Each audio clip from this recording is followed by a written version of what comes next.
दीपाली सागर चित्ते या आदिवासी महिलेला किरकोळ कारणावरून मलुणी शहादा या परिसरात चाकू पोटात खुपसून जीवघेणे हल्ला करण्यात आला व दीपालीला उपचारासाठी खाजगी रुग्णालयात दाखल करण्यात आले। अखेर मृत्यूशी झुंज देत दिनांक 5 जानेवारी 2025 रोजी अखेरचा श्वास सोडला। चाकू हल्लेखोर आरोपी हमीद कुरेशी याने एक महिलेवर शस्त्र घेऊन प्राणघातक हल्ला करणे अत्यंत संतापजनक घटना घडली आहे। अशी घटना कोणत्याही समाजात पुन्हा घडू नये यासाठी कडक कायद्याची अंमलबजावणी करण्यात यावी व आज सखल आदिवासी समुदाय व प्रकाशा गावातील सर्व नागरिक युवा मित्र परिवार प्रकाशातर्फे सदर घटनेचा निषेध व्यक्त करत सदर दीपाली चित्ते प्रकरणातील आरोपींना फाशीची सजा व कठोर कारवाईची मागणी यावेळी करण्यात आली।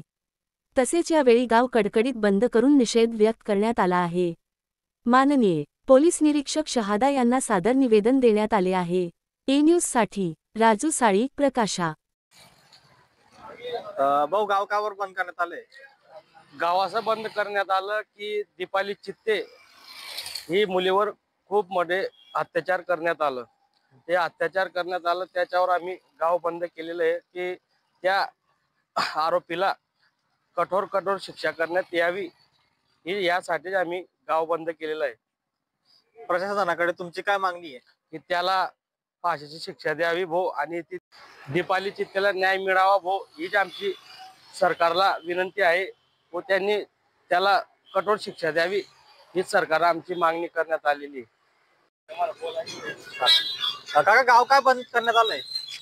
शहादा तालुक्यामध्ये मलुणी गावात एक आदिवासी महिलेवर कुमारी दीपाली चित्ते यांच्यावर जो प्राणघातक हल्ला झाला त्यामुळे या घटनेच्या निषेधार्थ प्रकाशा गाव बंद करण्यात आलाय आदिवासी समाजातर्फे। प्रशासनाकडे तुमची काय मागणी आहे का काय बोलायचं तुम्हाला? या घटना वारंवार महाराष्ट्रात किंवा प्रत्येक जिल्ह्यामध्ये घडत आहे, त्यामुळे जो काही गुन्हेगार असेल त्याला फाशीची शिक्षा झाली पाहिजे हे शासनाने कठोर निर्णय घ्यायला हवा। भाऊ, काय नाव आपलं? सुनील कोळी। गाव कावर बंद करण्यात आलं तुम्ही? मलुणी येथील आदिवासी महिलावर निर्गुणपणे खून करण्यात आला म्हणून प्रकाशा गाव कडकडीत बंद करण्यात आले। असं तर प्रशासनाकडे तुमची काय मागणी? ज्या महिलेवर निर्गुणपणे खून करण्यात आला आहे त्या महिलेला त्वरित न्याय मिळावा व ज्या आरोपींनी अशी घटना केली त्यांना कायद्याप्रमाणे अट्रॉसिटी अंतर्गत आणि त्यांना फाशी शिक्षा व्हायला पाहिजे।